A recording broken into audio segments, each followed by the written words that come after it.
Trash, Art, and the Movies by Pauline Kael. Published in Harper's, February 1969. Reprinted in Going Steady, published 1970. Section 1. Like those cynical heroes who were idealists before they discovered that the world was more rotten than they had been led to expect, we're just about all of us displaced persons, a long way from home. When we feel defeated, when we imagine we could now perhaps settle for home and what it represents, that home no longer exists. But there are movie houses.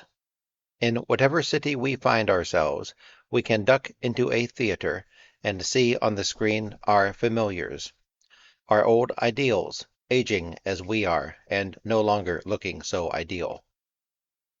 Where could we better stoke the fires of our masochism than at rotten movies in gaudy, seedy picture palaces, in cities that run together?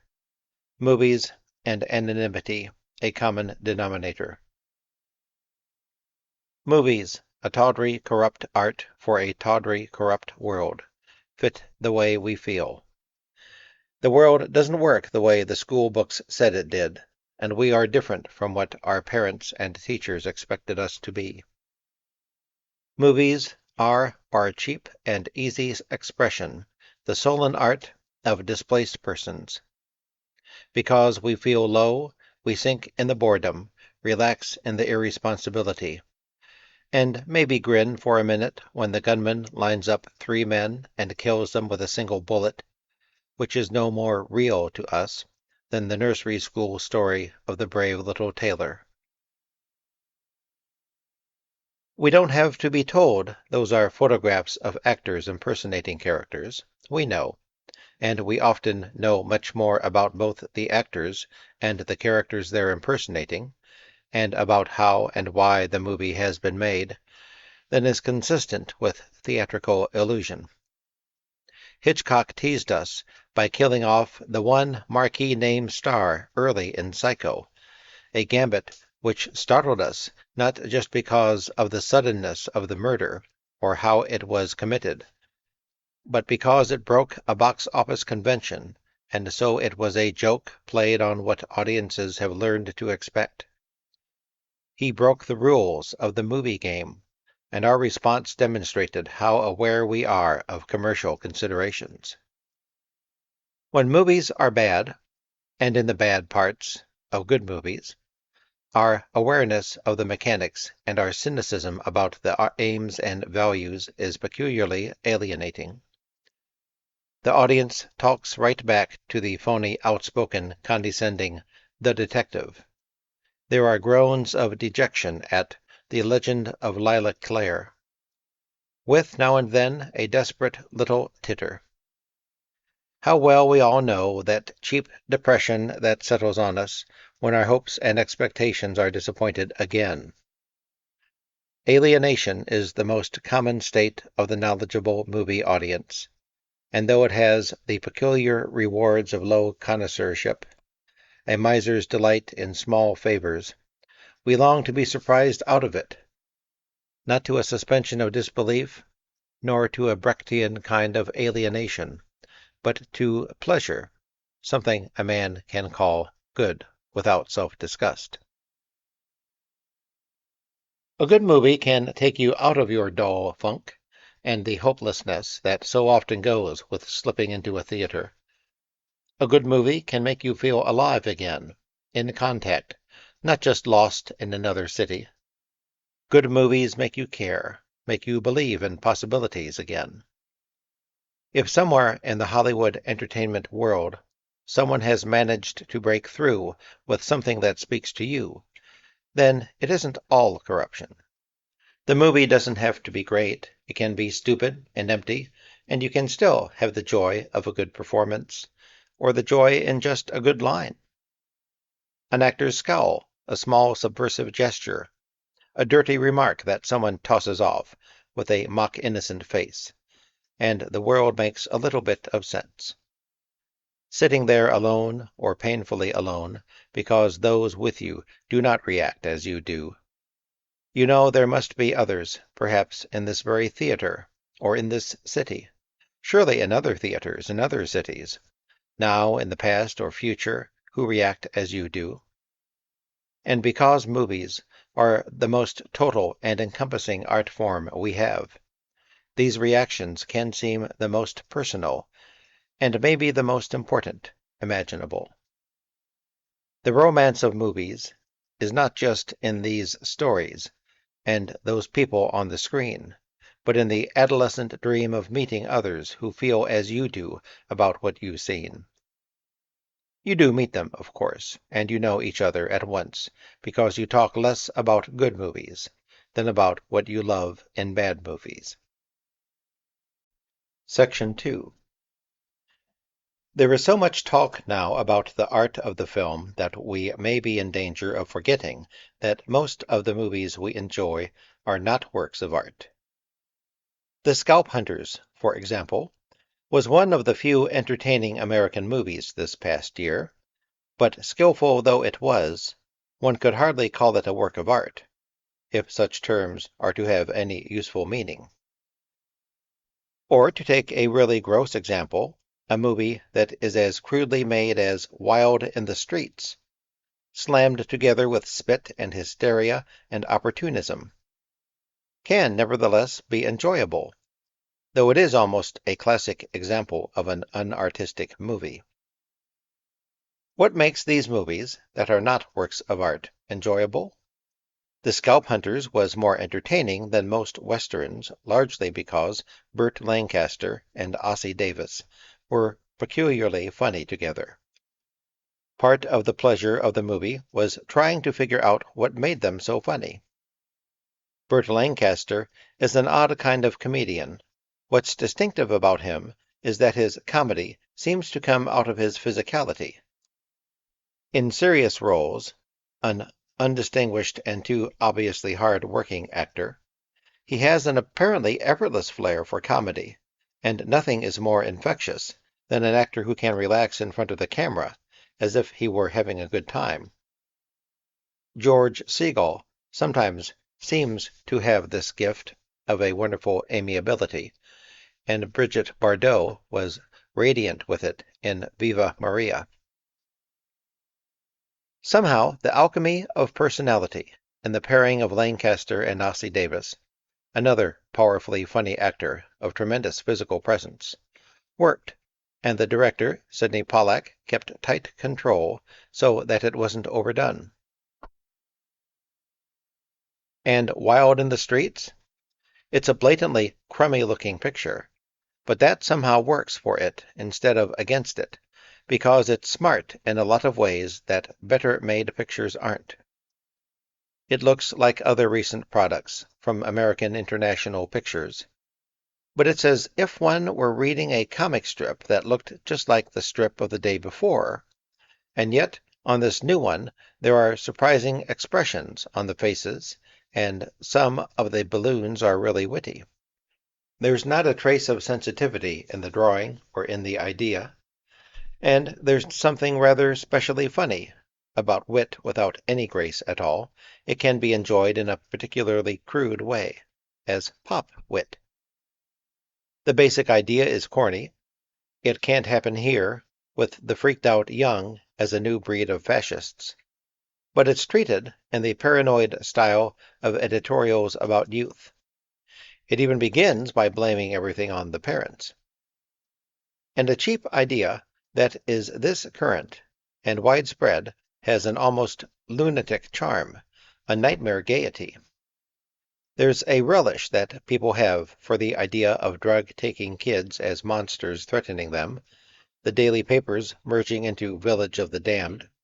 Tapping and exploiting this kind of hysteria for a satirical fantasy, the writer Robert Thom has used what is available and obvious, but he's done it with just enough mockery and style to make it funny.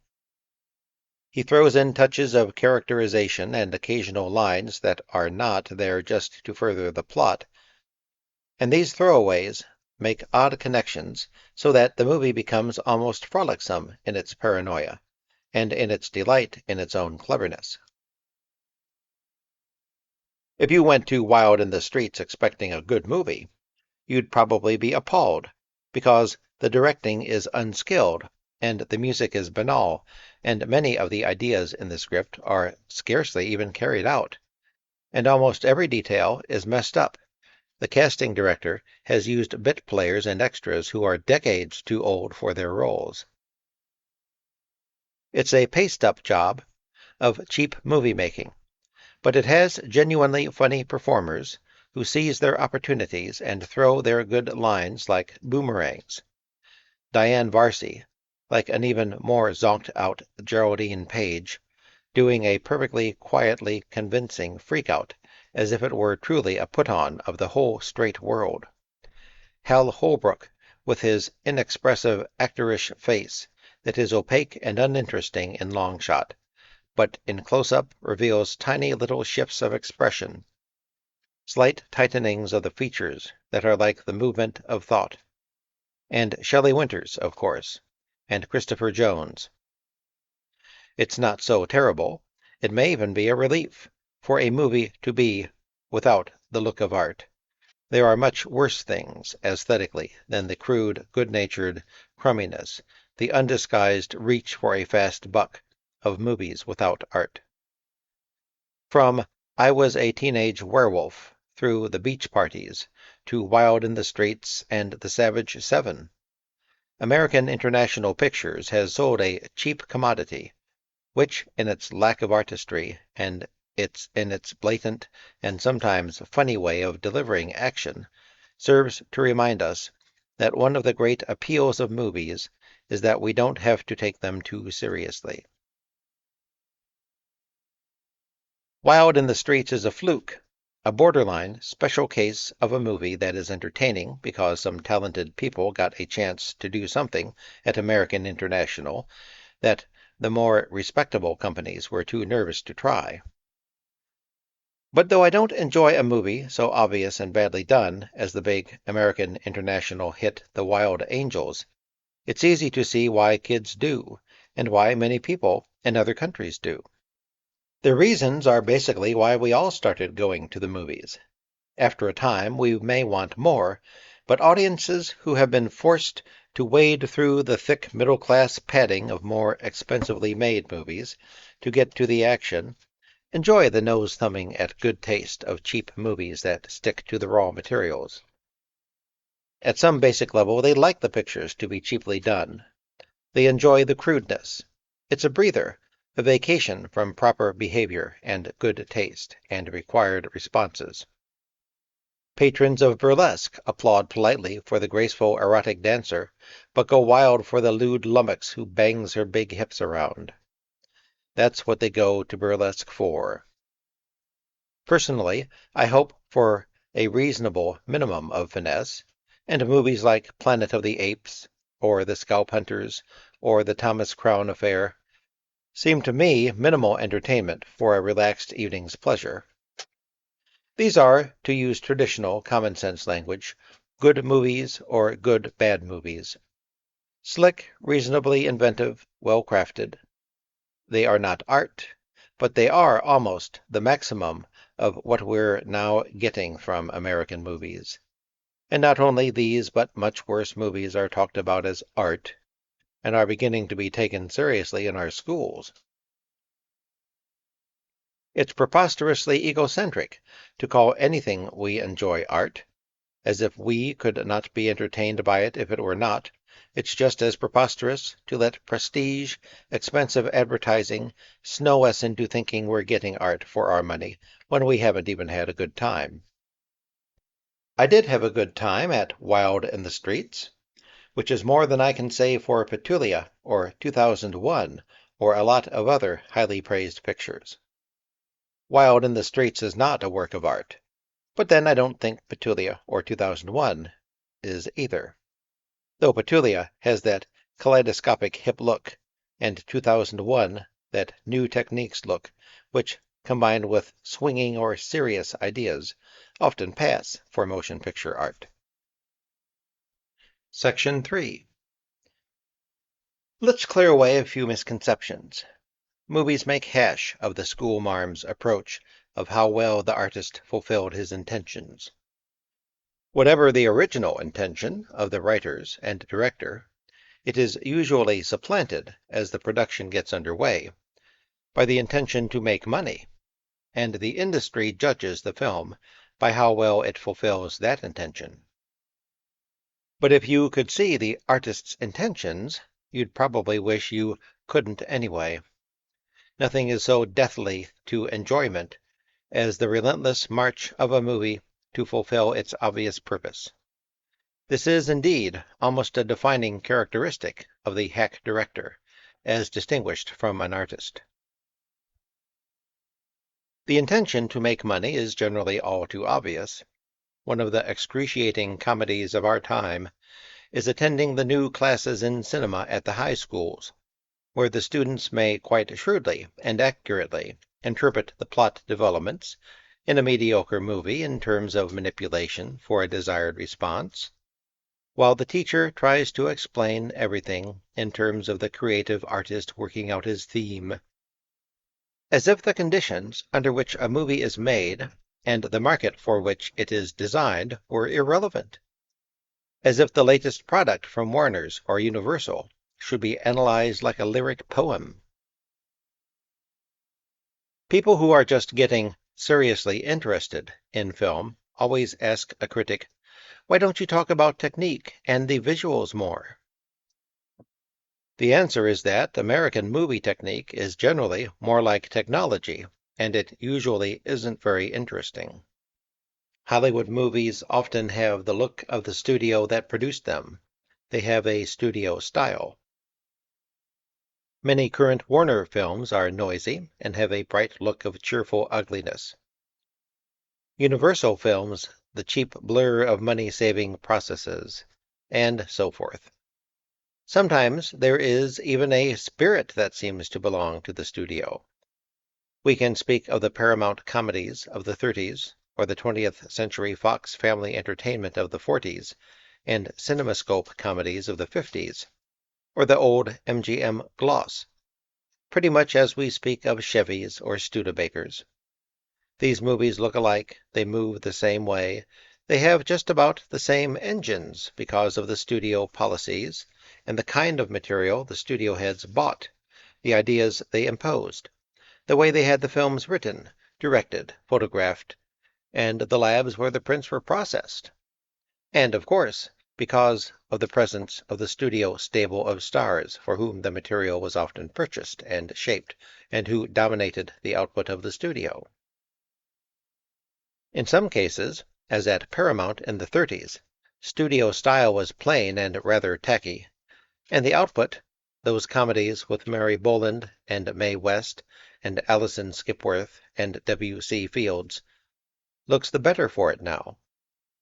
Those economical comedies weren't slowed down by a lot of fancy lighting or the adornments of production values. Simply to be enjoyable, movies don't need a very high level of craftsmanship. Wit, imagination, fresh subject matter, skillful performers, a good idea, either alone or in any combination, can more than compensate for lack of technical knowledge or a big budget. The craftsmanship that Hollywood has always used as a selling point not only doesn't have much to do with art, the expressive use of techniques, it probably doesn't have very much to do with actual box office appeal either. A dull movie like Sidney Fury's The Naked Runner is technically competent. The appalling Half a Sixpence is technically astonishing.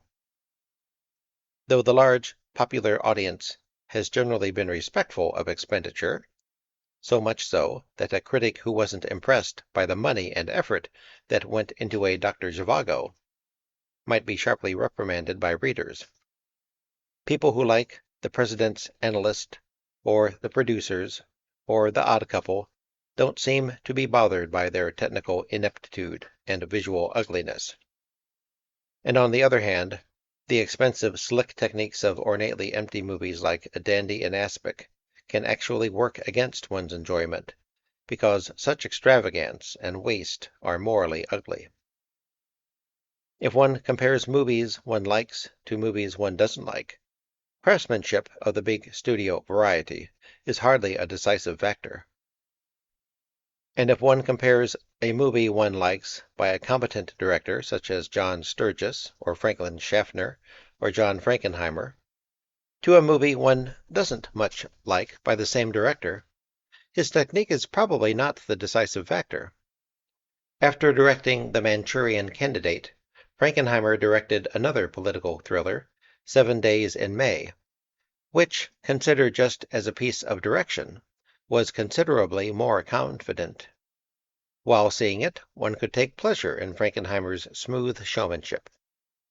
But the material, Rod Serling, out of Fletcher Neville and Charles W. Bailey II, was like a straight, that is, square, version of The Manchurian Candidate. I have to chase around the corridors of memory to summon up images from 7 Days in May, despite the brilliant technique. All that is clear to mind is the touchingly, desperately anxious face of Ava Gardner. How when she smiled, you couldn't be sure if you were seeing dimples or ticks.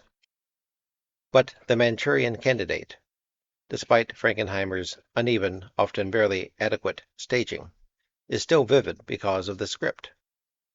It took off from a political double entendre that everybody had been thinking of. Why, if Joe McCarthy were working for the Communists, he couldn't be doing them more good. And carried it to startling absurdity. And the extravagances and conceits and conversational non sequiturs by George Axelrod out of Richard Condon were ambivalent and funny in a way that was trashy yet liberating. Technique is hardly worth talking about unless it's used for something worth doing. That's why most of the theorizing about the new art of television commercials is such nonsense. The effects are impersonal, dexterous, sometimes clever, but empty of art. It's because of their emptiness that commercials call so much attention to their camera angles and quick cutting, which is why people get impressed by the art of it. Movies are now often made in terms of what television viewers have learned to settle for. Despite a great deal that is spoken and written about young people responding visually, the influence of TV is to make movies visually less imaginative and complex. Television is a very noisy medium, and viewers listen, while getting used to a poor quality of visual reproduction, to the absence of visual detail, to visual obviousness and overemphasis on simple compositions, and to atrociously simplified and distorted color systems. The shifting camera angles, the movement, and the fast cutting of a film like Finian's Rainbow, one of the better big productions, or like the visuals of TV commercials, a disguise for static material, expressive of nothing so much as the need to keep you from getting bored and leaving. Men are now beginning their careers as directors by working on commercials, which, if one cares to speculate on it, may be almost a one-sentence resume of the future of American motion pictures. I don't mean to suggest that there is not such a thing as movie technique, or that craftsmanship doesn't contribute to the pleasures of movies, but simply that most audiences, if they enjoy the acting and the story, or the theme, or the funny lines, don't notice or care much about how well or how badly the movie is made. And because they don't care, a hit makes a director a genius, and everybody talks about his brilliant technique, that is, the technique of grabbing an audience. In the brief history of movies, there has probably never been so astonishingly gifted a large group of directors as the current Italians, and not just the famous ones, or Pontecorvo, The Battle of Algiers, or Francesco Rosi, The Moment of Truth, or the young prodigies, Bertolucci and Bellocchio, but dozens of others, men like Elio Petri, We Still Kill the Old Way, and Carlo Lazzani, The Violent Four. The Violent Four shows more understanding of visual movement and more talent for movie making than anything that's been made in America this year. But could one tell people who are not crazy, dedicated moviegoers to go see it? I'm not sure, although I enjoyed the film enormously, because The Violent Four is a gangster genre picture.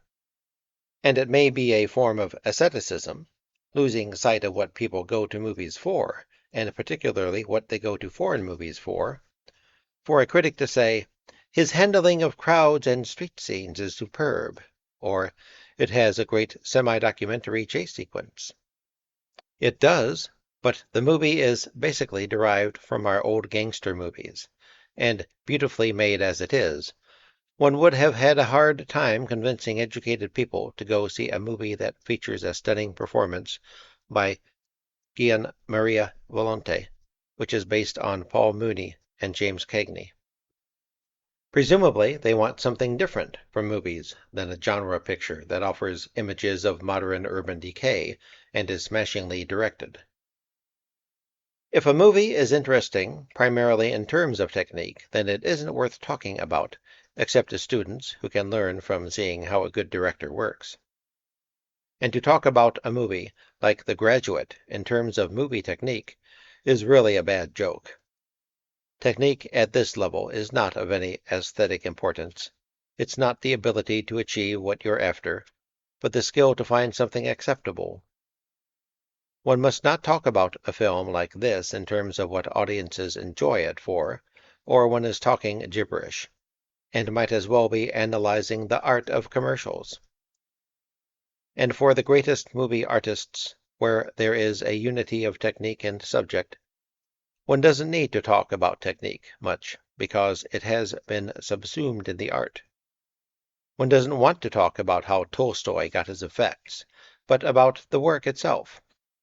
One doesn't want to talk about how Jean Renoir does it. One wants to talk about what he has done. One can try to separate it all out, of course, distinguish form and content for purposes of analysis. But that is a secondary, analytic function, a scholarly function, and hardly needs to be done explicitly in criticism. Taking it apart is far less important than trying to see it whole. The critic shouldn't need to tear a work apart to demonstrate that he knows how it was put together. The important thing is to convey what is new and beautiful in the work, not how it was made, which is more or less implicit. Just as there are good actors, possibly potentially great actors, who have never become big stars because they've just never been lucky enough to get the roles they needed. Brian Keith is a striking example. There are good directors who never got the scripts and the casts that could make their reputations. The question people ask when they consider going to a movie is not how's it made, but what's it about? And that's a perfectly legitimate question. The next question, sometimes the first, is generally who's in it? And that's a good, honest question, too. When you're at a movie, you don't have to believe in it to enjoy it, but you do have to be interested. Just as you have to be interested in the human material, too. Why should you go to see another picture with James Stewart? I don't want to see another samurai epic in exactly the same way I never want to read Kristen Lavransdatter, though it's conceivable that a truly great movie director could make any subject interesting. There are few such artists working in movies, and if they did work on unpromising subjects, I'm not sure we'd really enjoy the results, even if we did admire their artistry. I recognize the greatness of sequences in several films by Eisenstein, but it's a rather cold admiration. The many brilliant Italian directors who are working with a commercial framework on crime and action movies are obviously not going to be of any great interest unless they get a chance to work on a subject we care about. Ironically, the Czech successes here, The Shop on Main Street, Loves of a Blonde, Closely Watched Trains, are acclaimed for their techniques, which are fairly simple and rather limited, when it's obviously their human concern and the basic modesty and decency of their attitudes plus a little barnyard humor which audiences respond to. They may even respond partly because of the simplicity of the techniques. Section 4.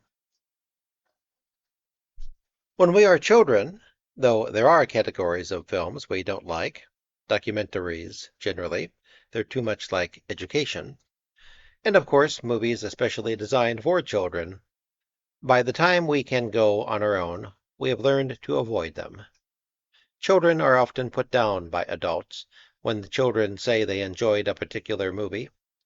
Adults who are short on empathy are quick to point out aspects of the plot or theme that the child didn't understand. And it's easy to humiliate a child in this way, but it is one of the glories of eclectic arts like opera and movies that they include so many possible kinds and combinations of pleasure. One may be enthralled by Leontine Price in La Forza del Destino, even if one hasn't boned up on the libretto, or entranced by the magic flute, even if one has boned up on the libretto. And a movie may be enjoyed for many reasons that have little to do with the story or the subtleties, if any, of theme or character. Unlike pure arts, which are often defined in terms of what only they can do, movies are open and unlimited. Probably everything that can be done in movies can be done in some other way. But, and this is what's so miraculous and so expedient about them, they can do almost anything any other art can do, alone or in combination, and they can take on some of the functions of exploration, of journalism, of anthropology, of almost any branch of knowledge as well. We go to the movies for the variety of what they can provide, and for their marvelous ability to give us easily and inexpensively, and usually painlessly, what we can get from other arts also. They are a wonderfully convenient art. Movies are used by cultures where they are foreign films in a much more primitive way than in their own. They may be enjoyed as travelogues, or as initiations into how others live, or in ways we might not even guess. The sophisticated and knowledgeable moviegoer is likely to forget how new and how amazing the different worlds up there once seemed to him, and to forget how much a child reacts to, and how many elements he is taking in, often for the first time. And even adults who have seen many movies may think a movie is great if it introduces them to unfamiliar subject matter. Thus, many moviegoers react as naively as children to Portrait of Jason or The Queen. They think they're wonderful. The oldest plots and the corniest comedy bits can be full of wonder for a child, just as the freeway traffic in a grade Z melodrama can be magical to a villager who has never seen a car. A child may enjoy even a movie like Jules and Jim for its sense of fun, without comprehending it as his parents do, just as we may enjoy an Italian movie as a sex comedy, although in Italy it is considered social criticism or political satire. Jean-Luc Godard liked the movie of Pal Joey, and I suppose that a miserable American movie musical like Pal Joey might look good in France, because I can't think of a single good dance number performed by French dancers in a French movie. The French enjoy what they're unable to do, and we enjoy the French studies of the pangs of adolescent love that would be corny if made in Hollywood. A movie like The Young Girls of Rochefort demonstrates how even a gifted Frenchman who adores American musicals misunderstands their conventions. Yet it would be as stupid to say that the director, Jacques Demy, couldn't love American musicals because he doesn't understand their conventions, as to tell a child that he couldn't have liked Planet of the Apes because he didn't get the jokey references to the Scopes trial. Every once in a while, I see an anthropologist's report on how some pre-literate tribe reacts to movies. They may, for example, be disturbed about where the actor has gone when he leaves the movie frame. Or they may respond with enthusiasm to the noise and congestion of big city life, which in the film story are meant to show the depths of depersonalization to which we are sinking, but which they find funny or very jolly indeed. Different cultures have their own ways of enjoying movies.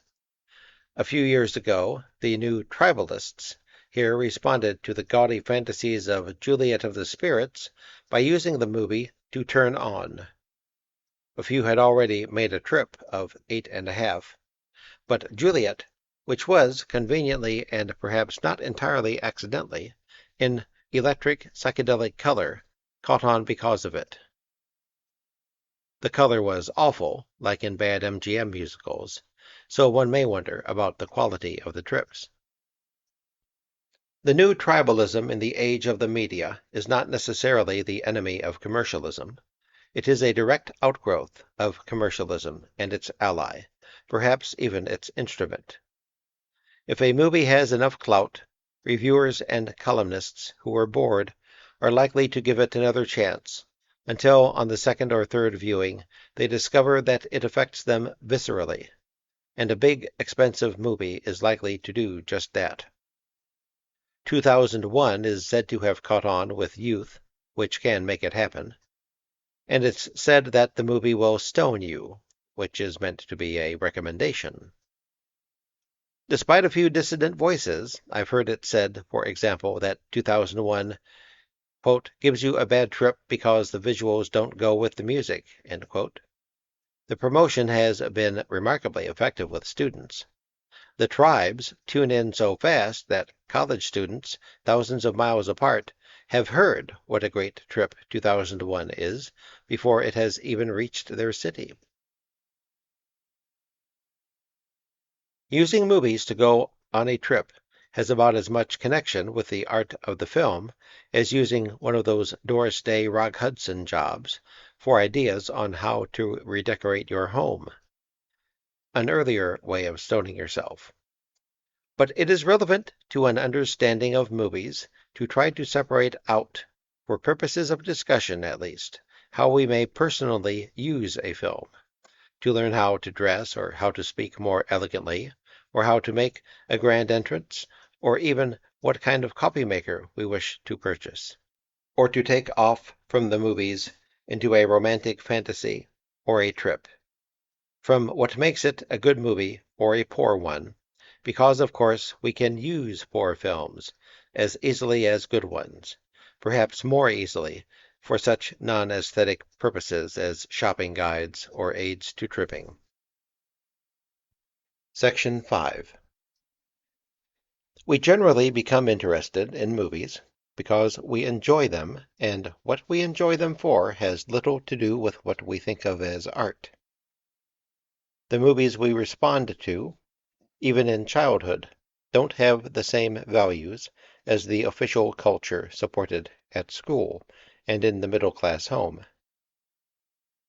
At the movies, we get low life and high life, while David Susskind and the moralistic reviewers chastise us for not patronizing what they think we should, realistic movies that would be good for us, like A Raisin in the Sun, where we could learn the lesson that a Negro family can be as dreary as a white family.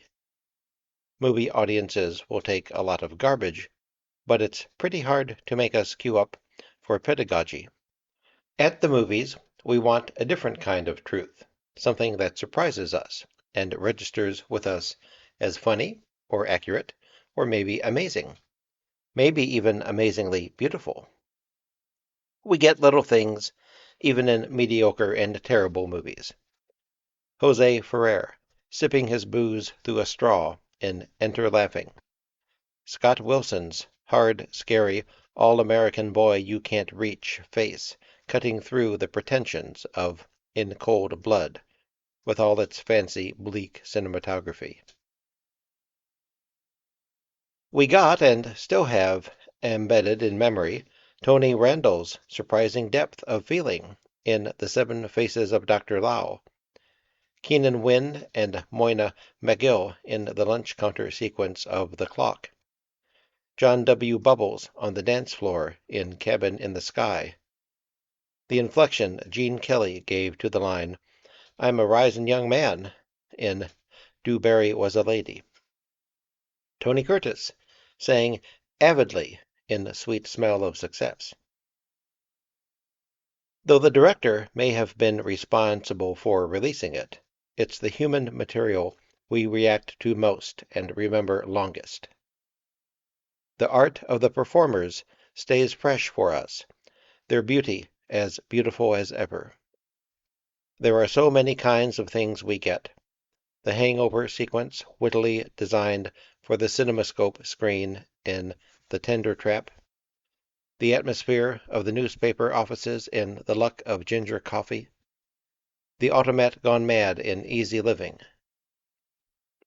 Do we need to lie and shift things to false terms, like those who have to say Sophia Loren is a great actress, as if her acting had made her a star? Wouldn't we rather watch her than better actresses, because she's so incredibly charming, and because she's probably the greatest model the world has ever known? There are great moments. Angela Lansbury singing Little Yellow Bird in Dorian Gray. I don't think I've ever had a friend who didn't also treasure that girl and that song. And there are absurdly right little moments. In Saratoga Trunk, when Kurt Boys says to Ingrid Bergman, "You're very beautiful," and she says, "Yes, isn't it lucky?" And those things have closer relationships to art than what the school teachers told us was true and beautiful. Not that the works we studied in school weren't often great, as we discovered later, but that what the teachers told us to admire them for, and if current texts are any indication, are still telling students to admire them for, was generally so false and prettified and moralistic that what might have been moments of pleasure in them, and what might have been cleansing in them, and subversive too, had been coated over. Because of the photographic nature of the medium and the cheap admission prices, movies took their impetus not from the desiccated imitation European high culture, but from the peep show, the Wild West show, the music hall, the comic strip, from what was coarse and common. The early Chaplin two-reelers still look surprisingly lewd, with bathroom jokes and drunkenness and hatred of work and proprieties. And the Western shoot-'em-ups certainly weren't the schoolteachers' notions of art, which in my day ran to didactic poetry and perfectly proportioned statues, and which over the years have progressed through nice stories to good taste and excellence, which may be more poisonous than homilies and dainty figurines, because then you had a clearer idea of what you were up against, and it was easier to fight. And this, of course, is what we were running away from when we went to the movies. All week we longed for Saturday afternoon and sanctuary, the anonymity and impersonality of sitting in a theater, just enjoying ourselves, not having to be responsible, not having to be good. Maybe you just want to look at people on the screen and know they're not looking back at you, that they're not going to turn on you and criticize you. Perhaps the single most intense pleasure of movie-going is this non-aesthetic one of escaping from the responsibilities of having the proper responses required of us in our official school culture. And yet this is probably the best and most common basis for developing an aesthetic sense, because responsibility to pay attention and to appreciate is anti-art. It makes us too anxious for pleasure, too bored for response. Far from supervision and official culture, in the darkness at the movies, where nothing is asked of us and we are left alone, the liberation from duty and constraint allows us to develop our own aesthetic responses. Unsupervised enjoyment is probably not the only kind there is, but it may feel like the only kind. Irresponsibility is part of the pleasure of all art. It is the part the schools cannot recognize. I don't like to buy hard tickets for a road show movie because I hate treating a movie as an occasion. I don't want to be pinned down days in advance. I enjoy the casualness of movie-going, of going in when I feel like it, when I'm in the mood for a movie. It's the feeling of freedom from respectability we have always enjoyed at the movies that is carried to an extreme by American International Pictures and the Clint Eastwood Italian westerns. They are stripped of cultural values. We may want more from movies than this negative virtue, but we know the feeling from childhood movie-going, when we loved the gamblers and pimps and the con's suggestions of muttered obscenities as the guards walked by. The appeal of movies was in the details of crime and high living and wicked cities, and in the language of toughs and urchins.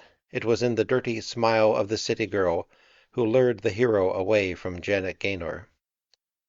What draws us to movies in the first place? The opening into other forbidden or surprising kinds of experiences, and the vitality and corruption and irreverence of that experience are so direct and immediate and have so little connection with what we have been taught is art, that many people feel more secure, feel that their tastes are becoming more cultivated when they begin to appreciate foreign films. One Foundation executive told me that he was quite upset that his teenagers had chosen to see Bonnie and Clyde rather than, with him, to see closely watched trains.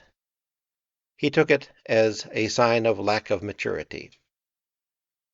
I think his kids made an honest choice, and not only because Bonnie and Clyde is the better movie, but because it is closer to us. It has some of the qualities of direct involvement that make us care about movies.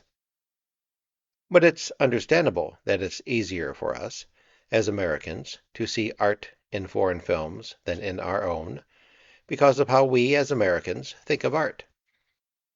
Art is still what teachers and ladies and foundations believe in. It's civilized and refined, cultivated and serious, cultural, beautiful, European, Oriental. It's what America isn't, and it's especially what American movies are not. Still, if those kids had chosen Wild in the Streets over closely watched trains, I would think that was a sound and honest choice too, even though Wild in the Streets is, in most ways, a terrible picture. It connects with their lives in an immediate, even if a grossly frivolous way. And if we don't go to movies for excitement, if, even as children, we accept the cultural standards of refined adults, if we have so little drive that we accept good taste, then we will probably never really begin to care about movies at all. We will become like those people who may go to American movies sometimes to relax, but when they want a little more from a movie, are delighted by how colorful and artistic Franco Zeffirelli's The Taming of the Shrew is, just as a couple of decades ago they were impressed by The Red Shoes, made by Powell and Pressburger, the Zeffirellis of their day. Or if they like the cozy feeling of uplift to be had from mildly whimsical movies about timid people, there's generally a Hot Millions, or something musty and faintly boring from Eastern Europe. One of those movies set in World War II, but so remote from our ways of thinking that it seems to be set in World War I. Afterward, the moviegoer can feel as decent and virtuous as if he'd spent an evening visiting a deaf old friend of the family. It's a way of taking movies back into the approved culture of the schoolroom, into gentility, and the voices of school teachers and reviewers rise up to ask why Americans can't make such movies. Section 6. Movie art is not the opposite of what we have always enjoyed in movies. It is not to be found in a return to that official high culture. It is what we have always found good in movies, only more so. It's the subversive gesture carried further, the moments of excitement sustained longer and extended into new meanings. At best, the movie is totally informed by the kind of pleasure we have been taking from bits and pieces of movies. But we are so used to reaching out to the few good bits in a movie that we don't need formal perfection to be dazzled. There are so many arts and crafts that go into movies, and there are so many things that can go wrong that they're not an art for purists. We want to experience that elation we feel when a movie, or even a performer in a movie, goes farther than we had expected and makes the leap successfully. Even a film like Godard's Les Carabiniers, Hell to watch for the first hour, is exciting to think about after, because it's one good sequence. The long picture postcard sequence near the end is so incredible and so brilliantly prolonged. The picture has been crawling and stumbling along, and then it climbs a high wire and walks it and keeps walking it until we're almost dizzy from admiration. The tightrope is rarely stretched so high in movies, but there must be a sense of tension somewhere in the movie, if only in a bit player's face, not just mechanical suspense, or the movie is just more hours down the drain. It's the rare movie we really go with, the movie that keeps us tense and attentive. We learn to dread Hollywood realism and all that it implies. When in the dark, we concentrate our attention. We are driven frantic by events on the level of ordinary life that pass at the rhythm of ordinary life. That's the self-conscious striving for integrity of humorless, untalented people. When we go to a play, we expect a heightened, stylized language.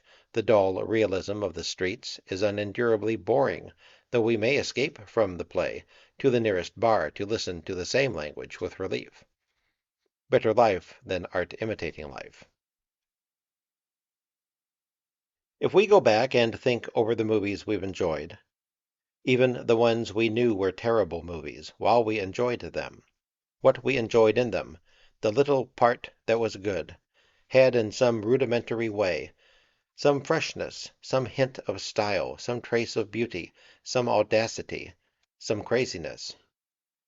It's there in the interplay between Burt Lancaster and Ossie Davis, or in Wild in the Streets, in Diane Varsi rattling her tambourine, in Hal Holbrook's faint twitch when he smells trouble, in a few of Robert Thomp's lines, and they have some relation to art, though they don't look like what we've been taught is quality.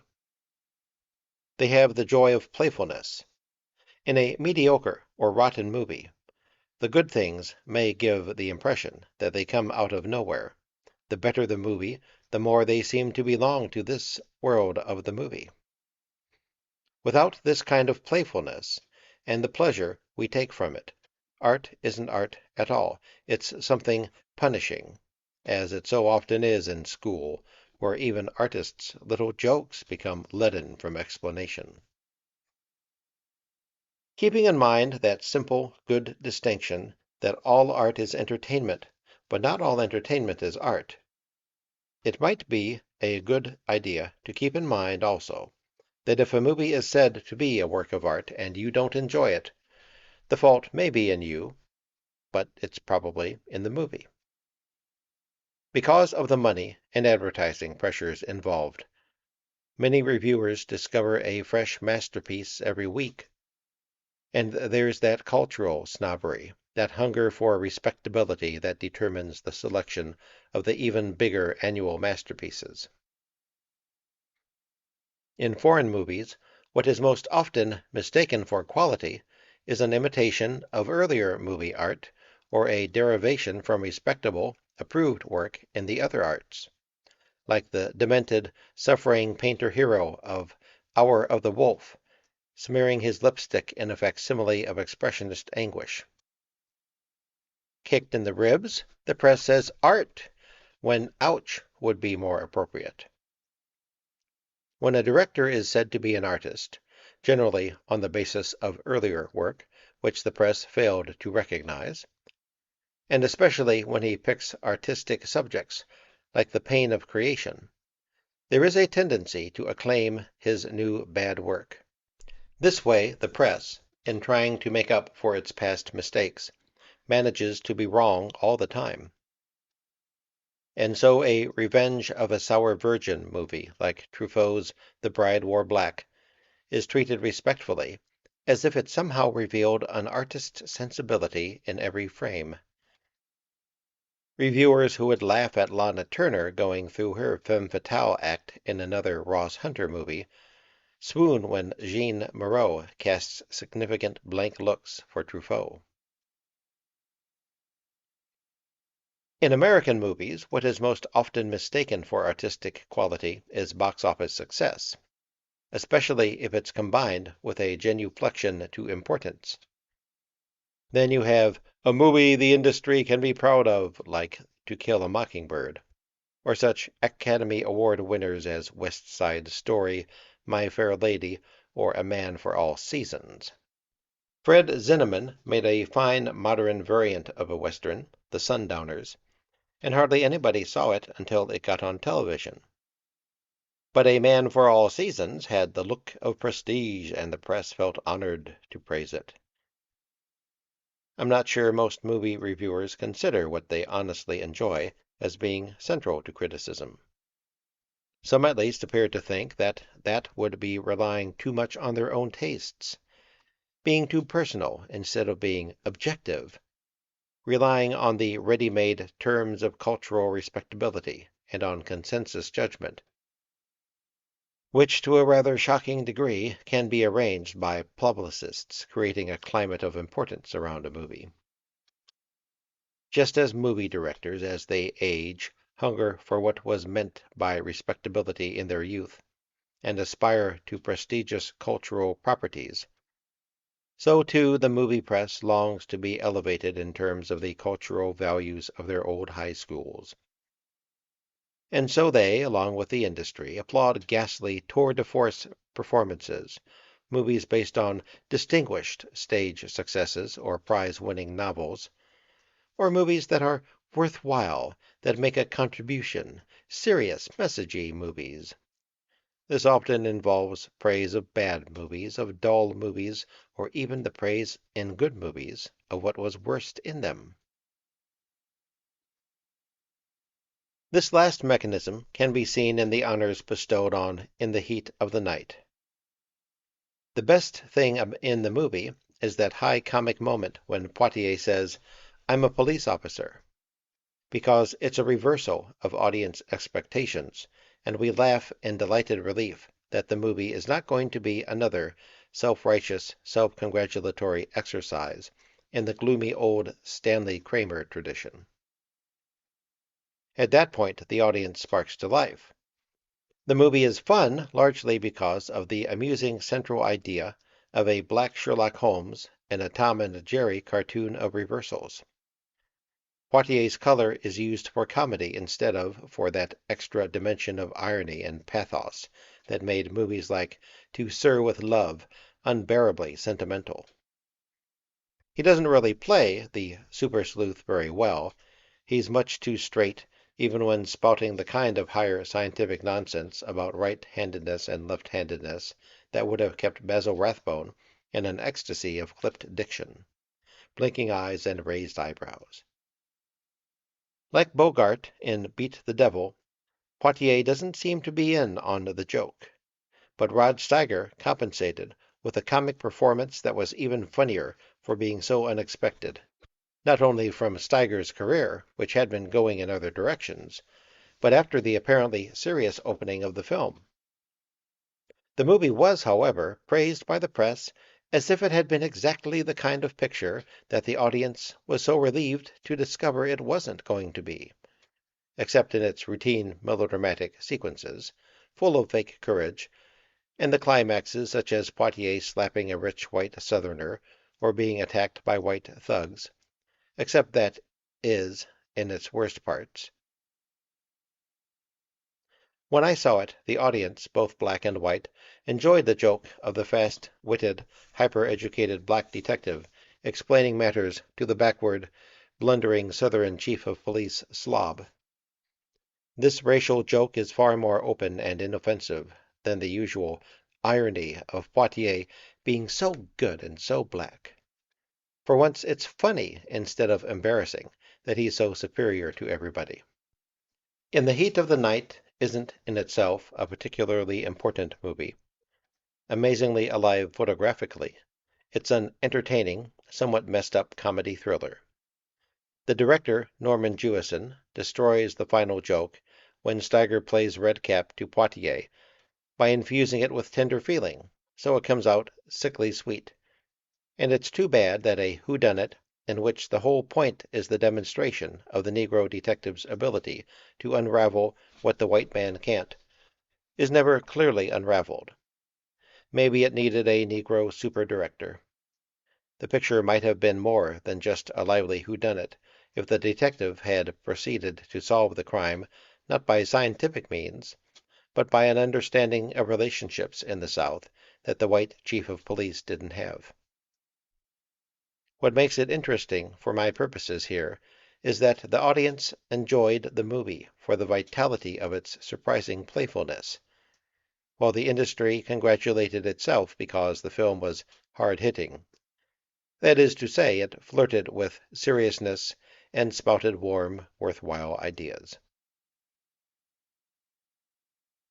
Those who can accept In the Heat of the Night as the socially conscious movie that the industry pointed to with pride can probably also go along with the way the press attacked Jewison's subsequent film, The Thomas Crown Affair, as trash and a failure.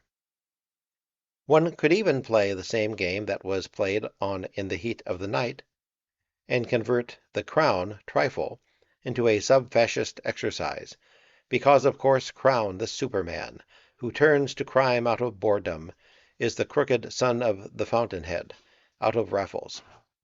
But that's taking glossy summer evening fantasies much too seriously. We haven't had a junior executive's fantasy life movie for a long time.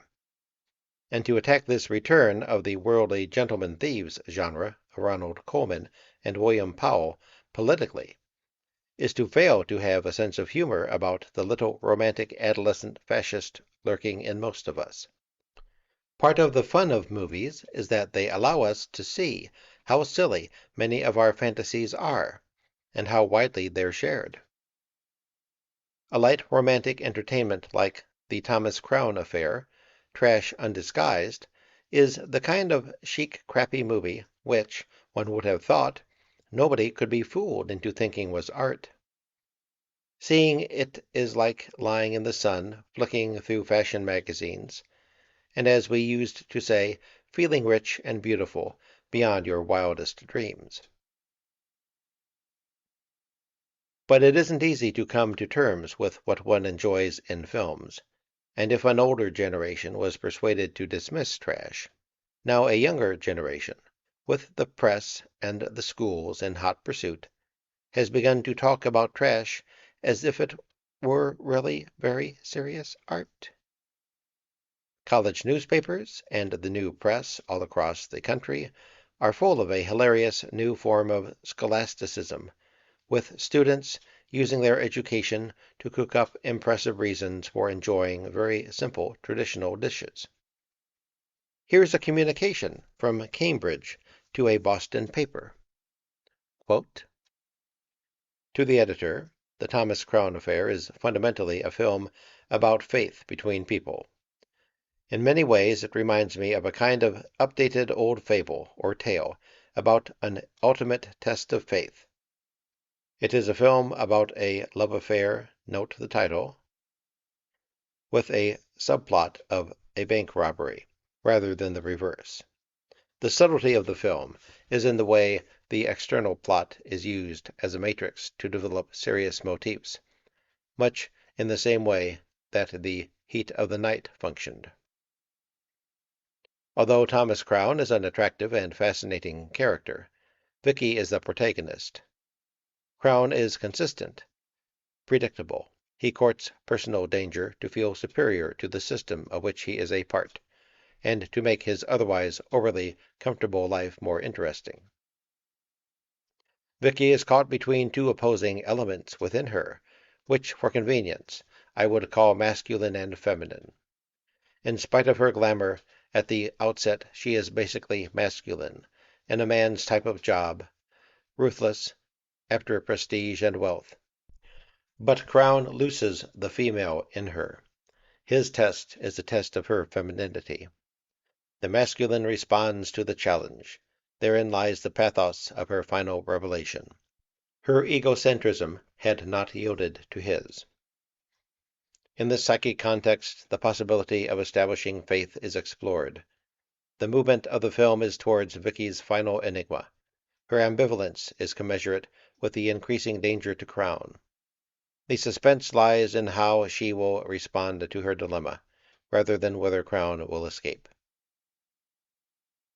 I find The Thomas Crown Affair to be a unique and haunting film, superb in its visual and technical design, and fascinating for the allegorical problem of human faith." End quote.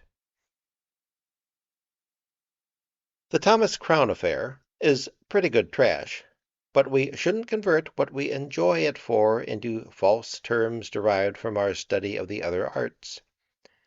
That's being false to what we enjoy.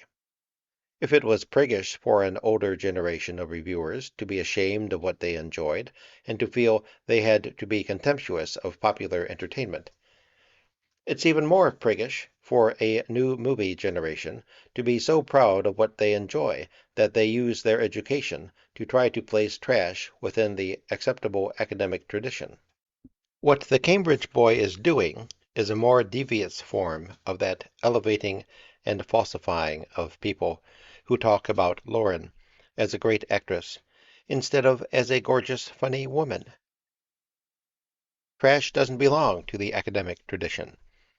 And that's part of the fun of trash, that you know, or should know, that you don't have to take it seriously, that it was never meant to be any more than frivolous and trifling and entertaining.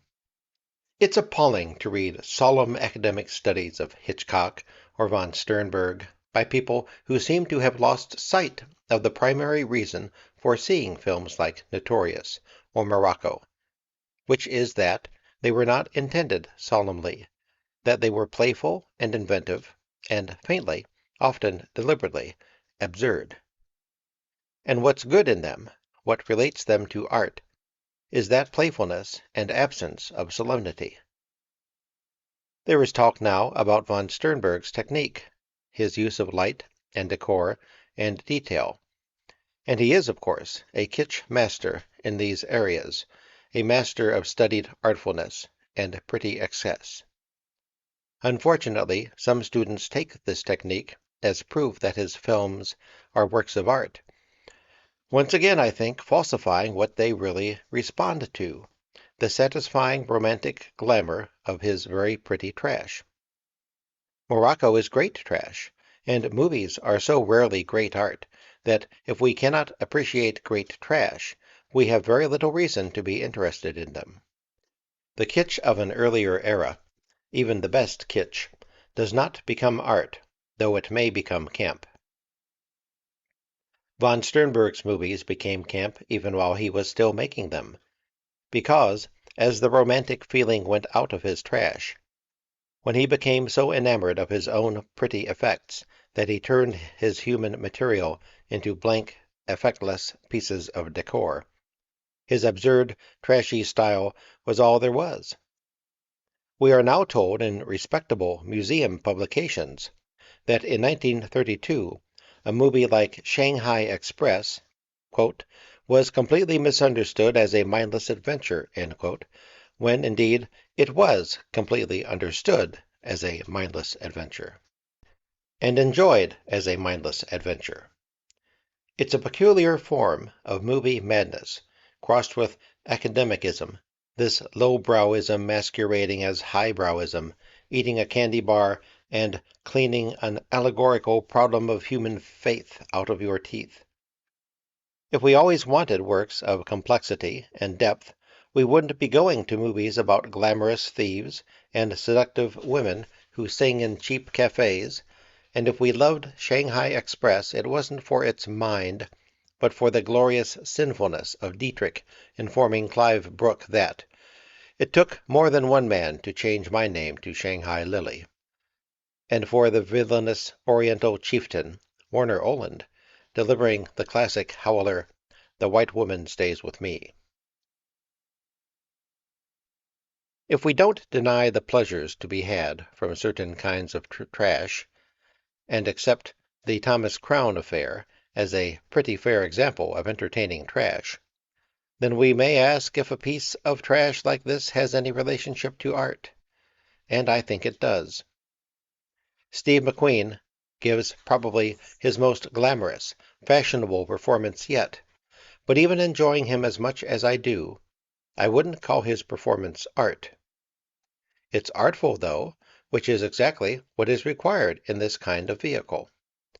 If he had been luckier, if the script had provided what it so embarrassingly lacks, the kind of sophisticated dialogue, the sexy shop talk, that such writers as Jules Furthman and William Faulkner provided for Bogart, and if the director, Norman Jewison, had Lubitsch's lightness of touch, McQueen might be acclaimed as a suave, polished artist. Even in this flawed setting, there's a self-awareness in his performance that makes his elegance funny.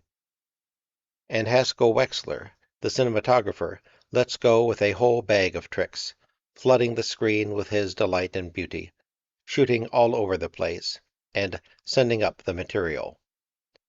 And Pablo Ferro's games with the split screen at the beginning are such conscious, clever games designed to draw us in to watch intently what is of no great interest.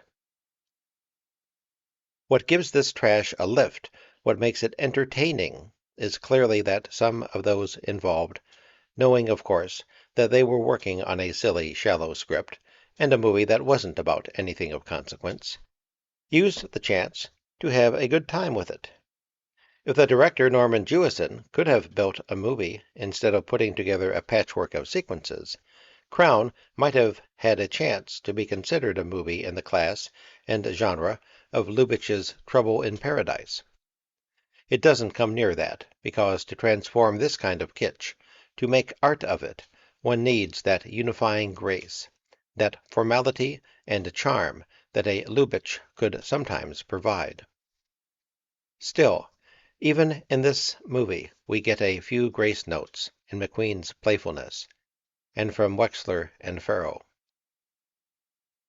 Working on trash, feeling free to play, can loosen up the actors and craftsmen, just as seeing trash can liberate the spectator.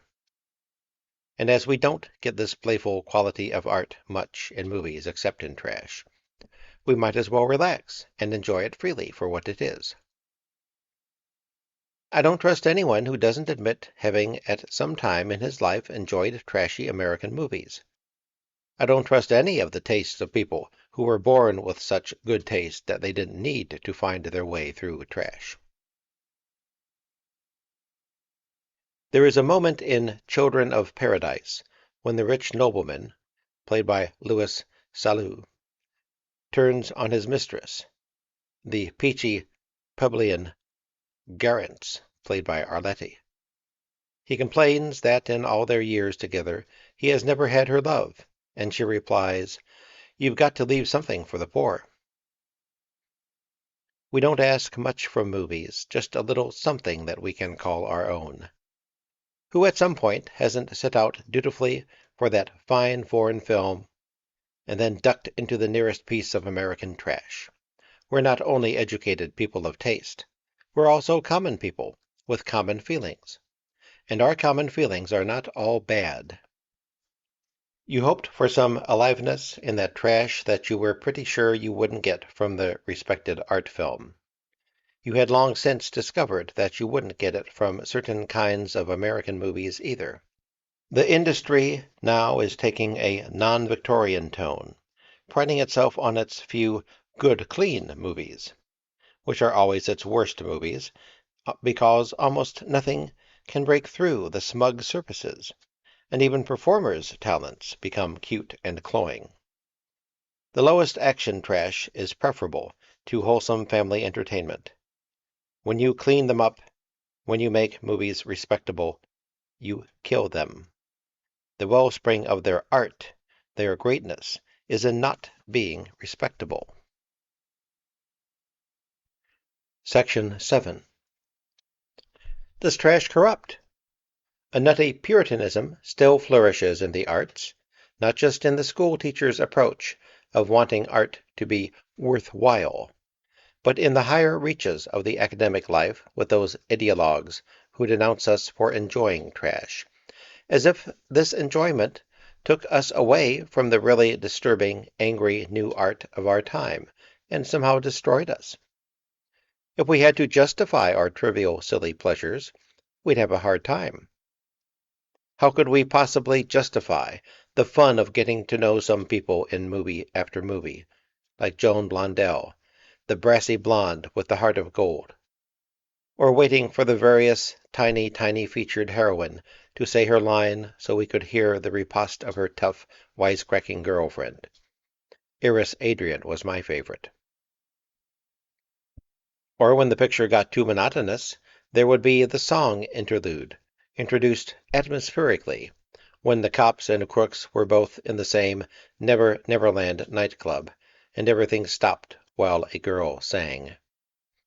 Sometimes it would be the most charming thing in the movie, like Dolores Del Rio singing You Made Me That Way in International Settlement. Sometimes it would drip with maudlin meaning, like Oh, Give Me Time for Tenderness in Dark Victory, with the dying Betty Davis singing along with the chanteuse. The pleasures of this kind of trash are not intellectually defensible, but why should pleasure need justification? Can one demonstrate that trash desensitizes us, that it prevents people from enjoying something better, that it limits our range of aesthetic response? Nobody I know of has provided such a demonstration. Do even Disney movies or Doris Day movies do us lasting harm? I've never known a person I thought had been harmed by them, though it does seem to me that they affect the tone of a culture, that perhaps, and I don't mean to be facetious, they may poison us collectively, though they don't injure us individually. There are women who want to see a world in which everything is pretty and cheerful, in which romance triumphs. Barefoot in the Park, any Wednesday. Families who want movies to be an innocuous inspiration, a good example for the children. The Sound of Music, The Singing Nun. Couples who want the kind of folksy blue humor, A Guide for the Married Man, that they still go to Broadway shows for. These people are the reason slick, stale, rotting pictures make money. They're the reason so few pictures are any good. And in that way, this terrible conformist culture does affect us all. It certainly cramps and limits opportunities for artists. But that isn't what generally gets attacked as trash, anyway. I've avoided using the term harmless trash for movies like The Thomas Crown Affair, because that would put me on the side of the angels against harmful trash, and I don't honestly know what that is. It's common for the press to call cheaply made, violent action movies brutalizing, but that tells us less about any actual demonstrable effects than about the finicky tastes of the reviewers, who are often highly appreciative of violence in more expensive and artistic settings, such as Petulia. It's almost a class prejudice, this assumption that crudely made movies, movies without the look of art, are bad for people. If there's a little art in good trash, and sometimes even in poor trash, there may be more trash than is generally recognized in some of the most acclaimed art movies. Such movies as Petulia and 2001 may be no more than trash in the latest up-to-the-minute guises, using artistic techniques to give trash the look of art. The serious art look may be the latest fashion in expensive trash. All that art may be what prevents pictures like these from becoming enjoyable trash. They're not honestly crummy, they're very fancy, and they take their crummy ideas seriously. I have rarely seen a more disagreeable, a more dislikable, or a bloodier movie than Petulia, and I would guess that its commercial success represents a triumph of publicity, and not the simple kind of just taking ads. It's a very strange movie, and people may, of course, like it for all sorts of reasons, but I think many may dislike it as I do, and still feel they should be impressed by it. The educated and privileged may now be more susceptible to the mass media than the larger public. They are certainly easier to reach. The publicity about Richard Lester as an artist has been gaining extraordinary momentum ever since A Hard Day's Night. A critical success that is also a hit makes the director a genius. He's a magician who made money out of art. The media are in ravenous competition for ever bigger stories, for trend pieces and editorial essays, because once the process starts, it's considered news. If Lester is making the scene, a magazine that hasn't helped to build him up feels it's been scooped. Petulia is the come dressed as the sick soul of America party, and in the opening sequence the guests arrive, rich victims of highway accidents in their casts and wheelchairs, like the spirit of '76 coming to opening night at the opera. It's science horror fiction, a garish new world, with charity balls at which you're invited to shake for highway safety. Lester picked San Francisco for his attack on America, just as in How I Won the War, he picked World War II to attack war. That is, it looks like a real frontal attack on war itself, if you attack the war that many people consider a just war.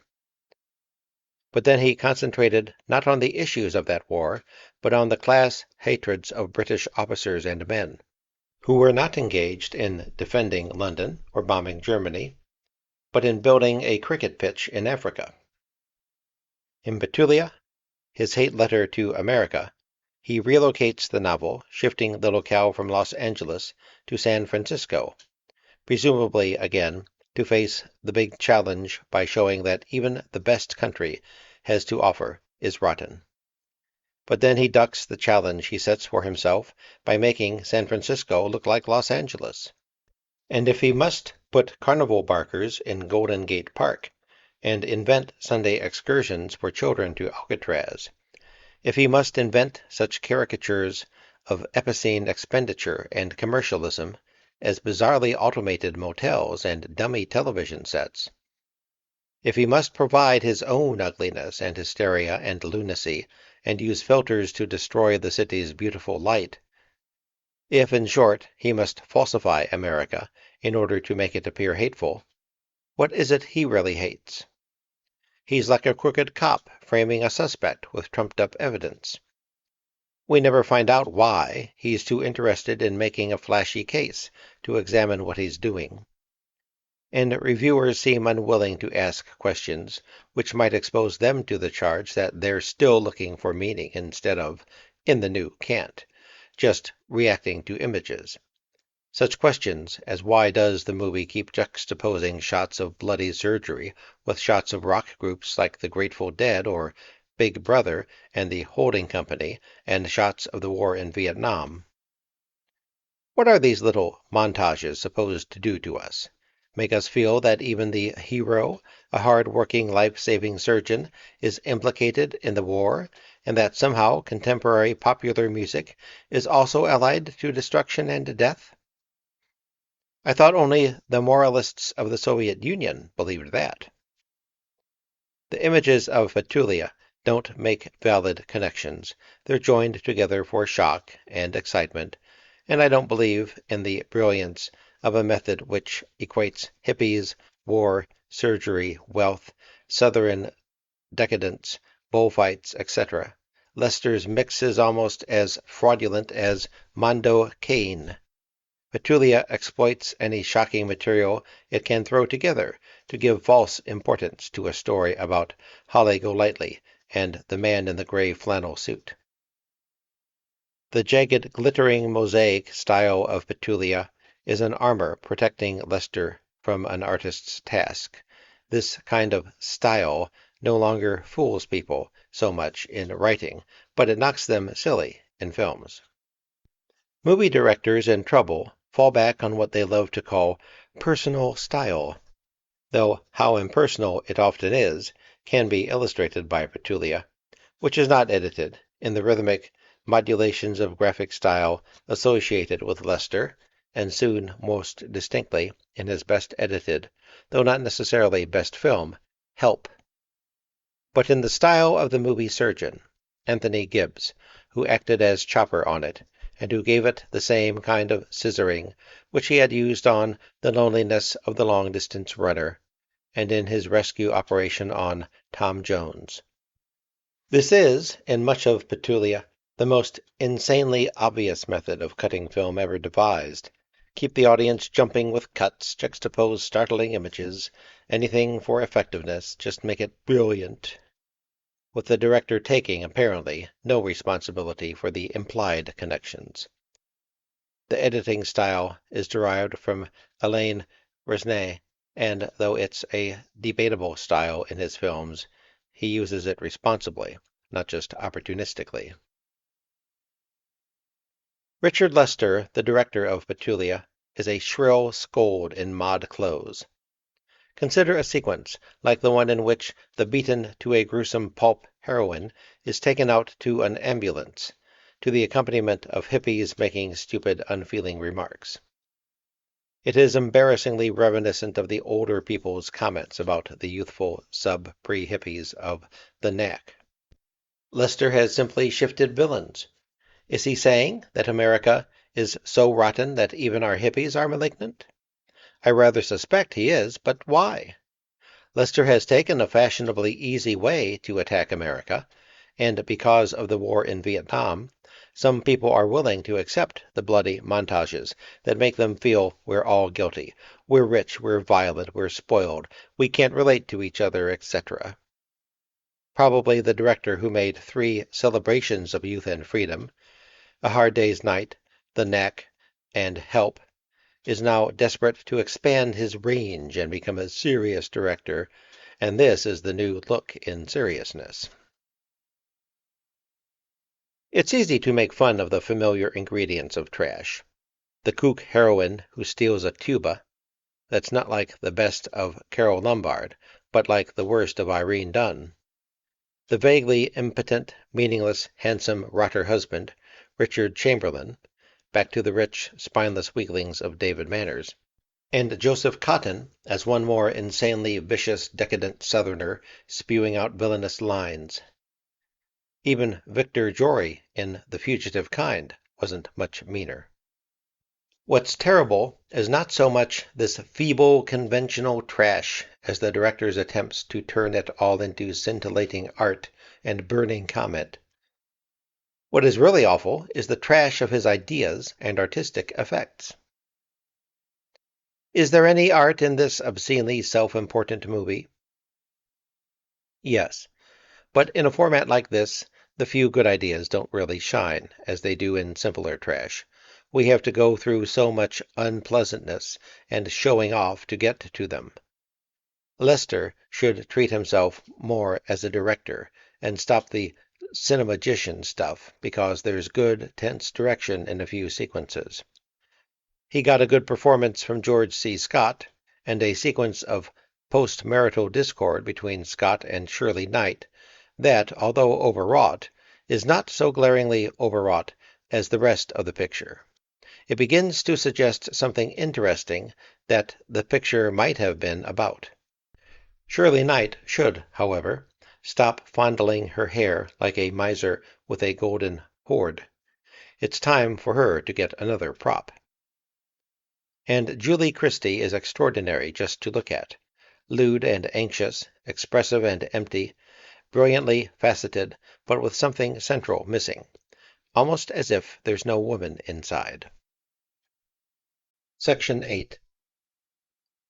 2001 is a movie that might have been made by the hero of Blow Up, and it's fun to think about Kubrick really doing every dumb thing he wanted to do, building enormous science fiction sets and equipment, never even bothering to figure out what he was going to do with them.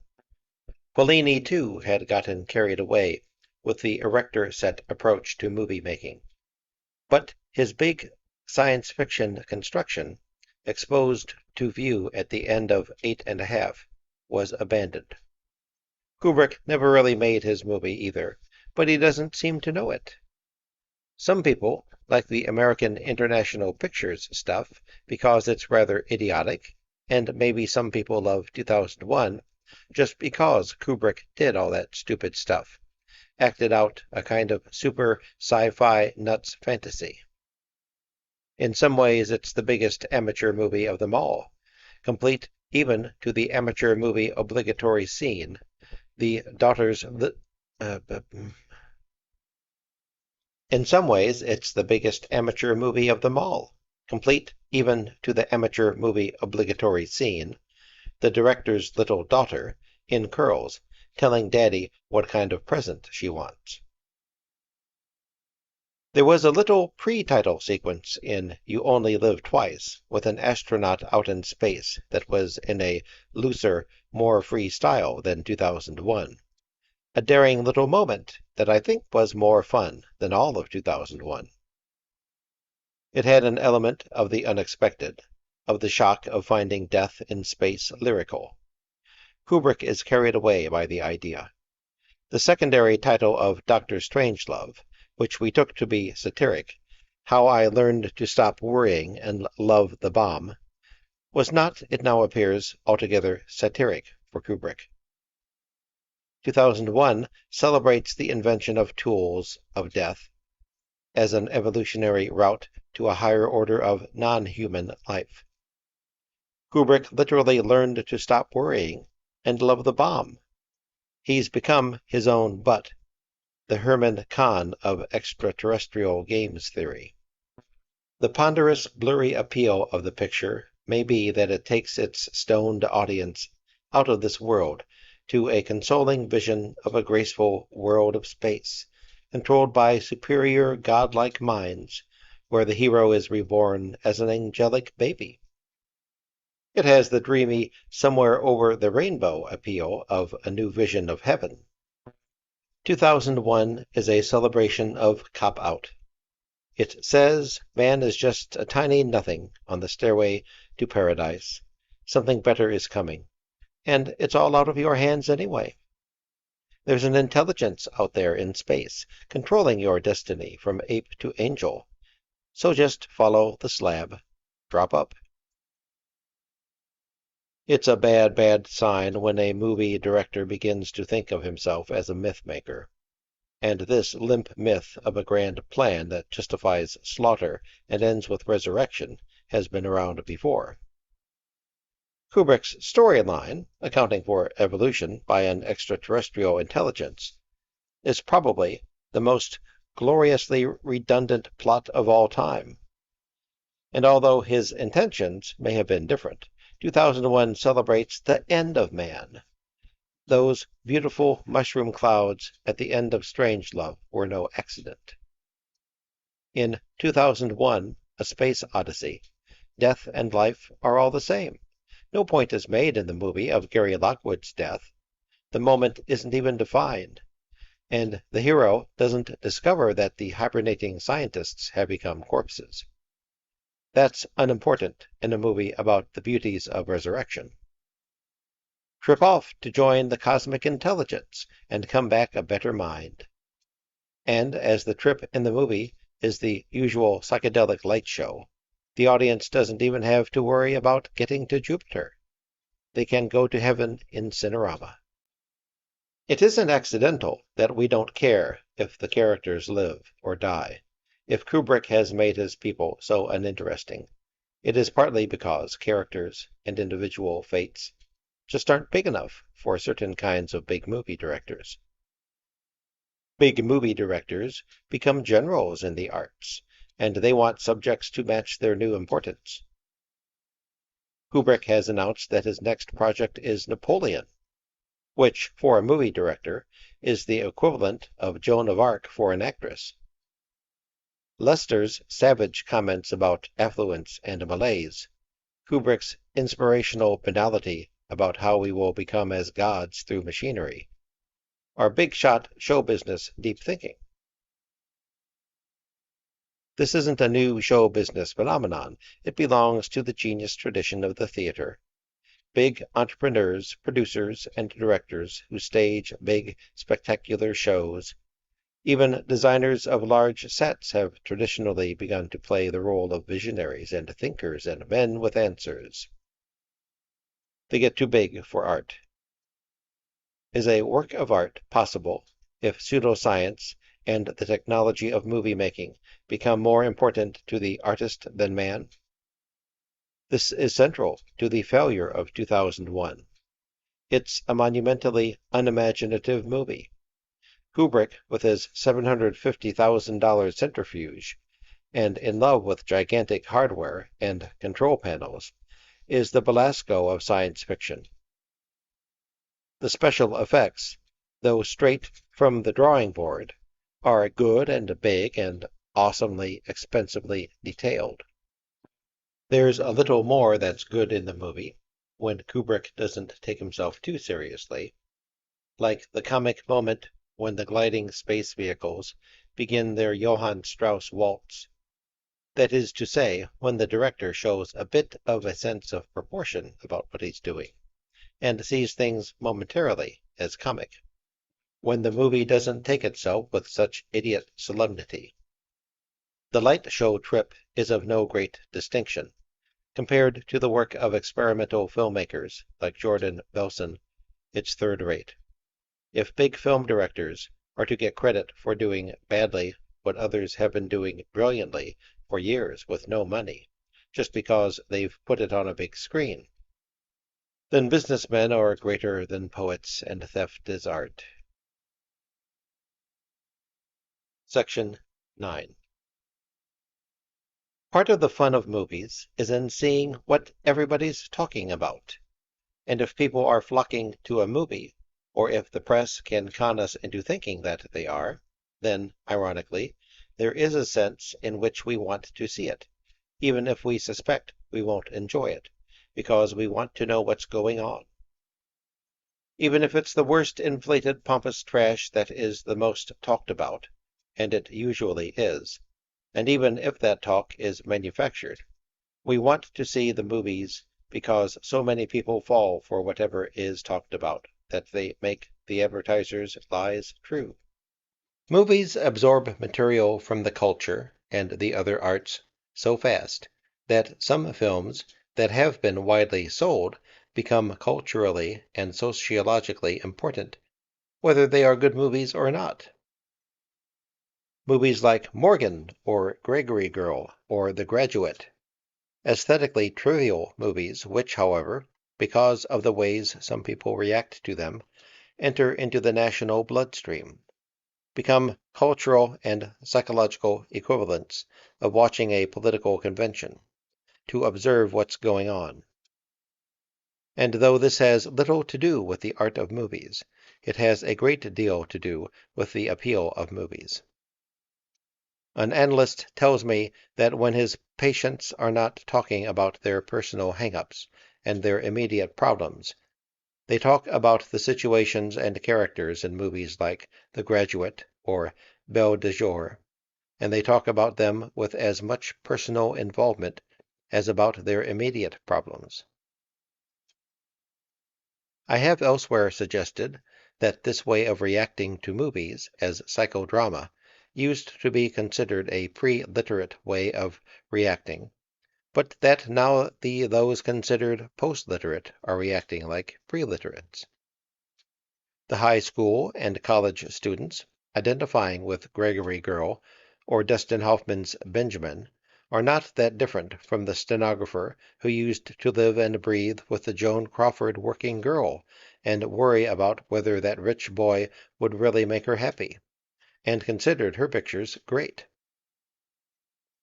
They don't see the movie as a movie, but as part of the soap opera of their lives. The fan magazines used to encourage this kind of identification, and those who want to sell to youth use the language of just let it flow over you. The person who responds this way does not respond more freely, but less freely and less fully than the person who is aware of what is well done and what badly done in a movie, who can accept some things in it and reject others, who uses all his senses in reacting, not just his emotional vulnerabilities. Still, we care about what other people care about, sometimes because we want to know how far we've gotten from common responses. And if a movie is important to other people, we're interested in it because of what it means to them, even if it doesn't mean much to us. The small triumph of The Graduate was to have domesticated alienation and the difficulty of communication by making what Benjamin is alienated from, a middle-class comic strip, and making it absurdly evident that he has nothing to communicate, which is just what makes him an acceptable hero for the large movie audience. If he said anything or had any ideas, the audience would probably hate him. The Graduate isn't a bad movie. It's entertaining, though in a fairly slick way. The audience is just about programmed for laughs.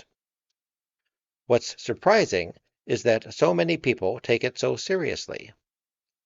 What's funny about the movie are the laughs on that dumb, sincere boy who wants to talk about art in bed when the woman just wants to fornicate. But then the movie begins to pander to youthful narcissism, glorifying his innocence, and making the predatory, and now crazy, woman the villainess. Commercially, this works.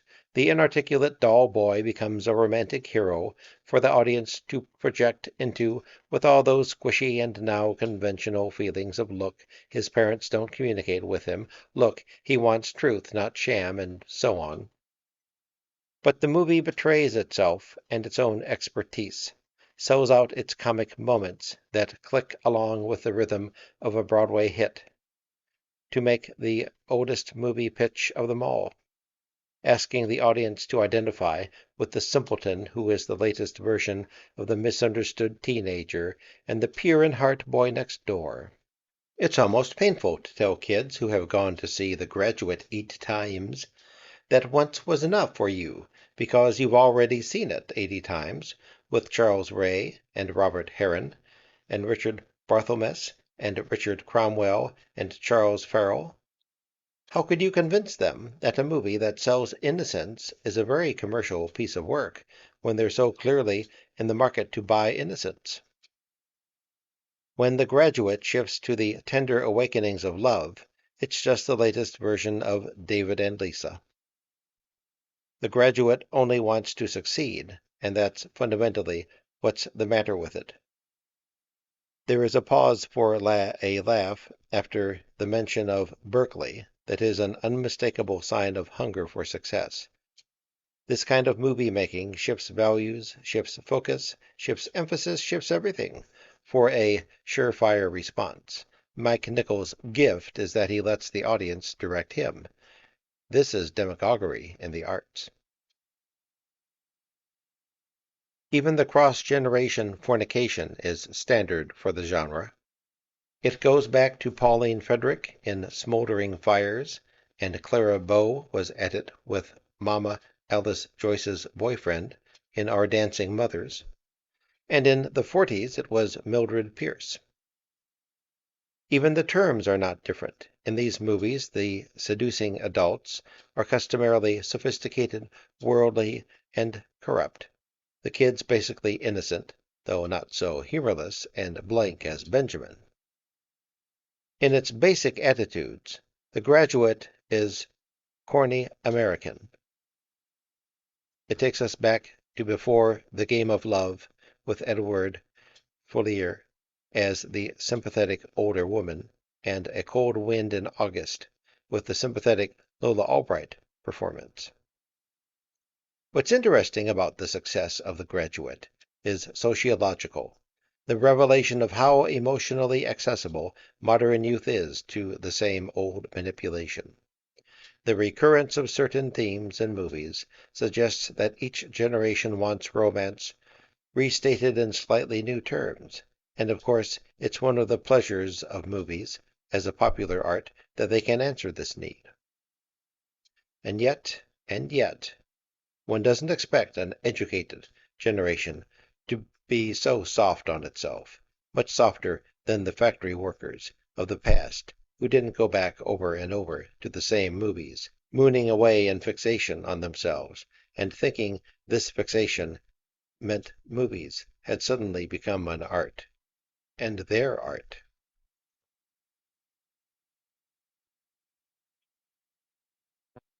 Section 10. When you're young, the odds are very good that you'll find something to enjoy in almost any movie. But as you grow more experienced, the odds change. I saw a picture a few years ago that was the sixth version of material that wasn't much to start with.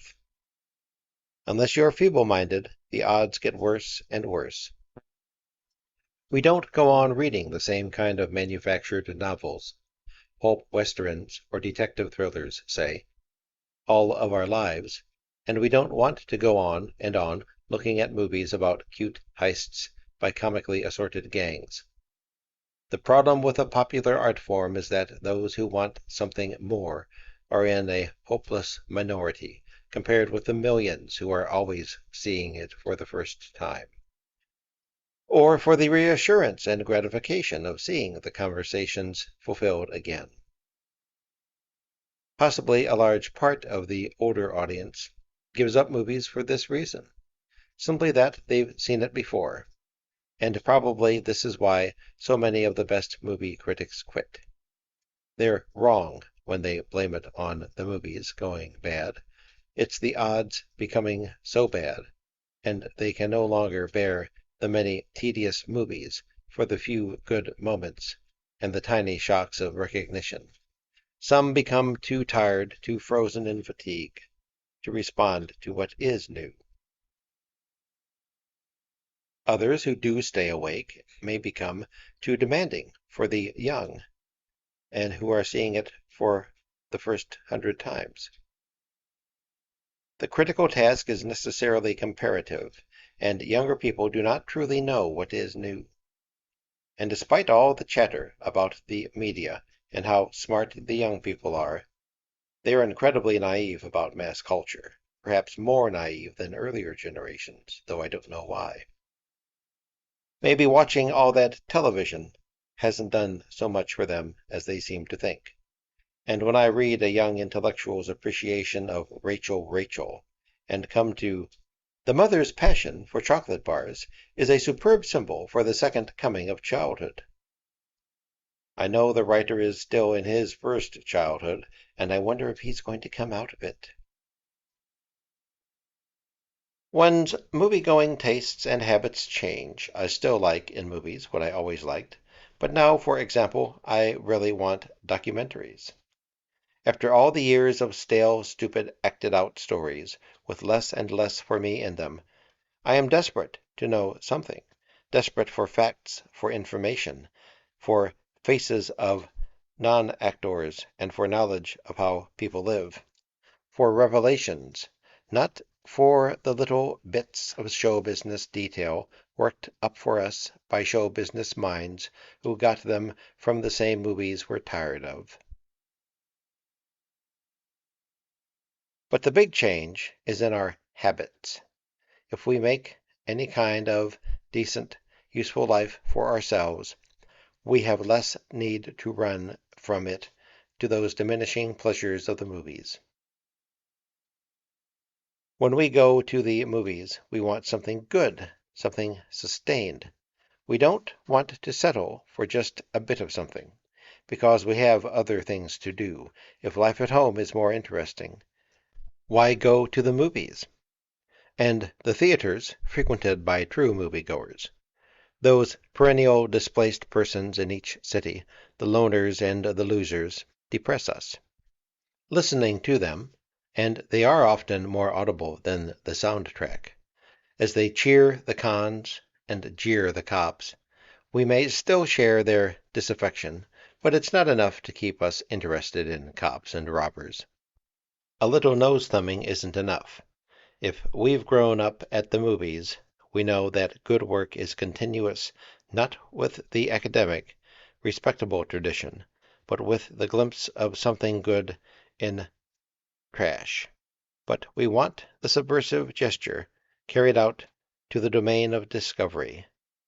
Trash has given us an appetite for art. Thank you for listening to all that.